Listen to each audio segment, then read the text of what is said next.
İsfəndiyar müəllim, bəs əsas sual odur ki, məktəbdə adınız yazılıydı deyirsiniz də, Sovet dönəmi idi. Siz məktəbə ümumiyyətlə getmirdiniz? Yox, imkan yox idi mən məktəbə. Birinci mən... O dediyiniz alverlə məşğuldur. Siz təsəvvür eləyin ki, mən bir gün mal otaran dövrdə Şərurdan biz də Batabad tərəfə dağa gedirdik.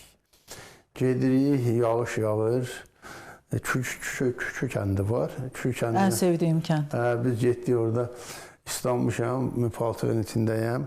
Bir evə qonaq olduq. O evdə deməli, siz təsəvvür eləyin ki, kratla qıçımızı adımızı yuduk. Mənə sual verdilər ki, bəs ayaqqabın hanı? Mən utandım deyəm ki, ayaqqabı nədir? Mən ayaqqabısız gəzirəm. Dedim, itirmişəm. İndi bunlar dirəşiblər ki, ayaqlarını gəzirdim. Deyirlər, gedək tapaq. Dirəşiblər. Deyirəm, dağdan eləyən, lavuzaqdan. Deyir, gedək tapaq. Olmayan şeyi nətləri tapasın. Yəni, biz elə yaşaydıq. Var idi mi gedəm? İmkan yox idi.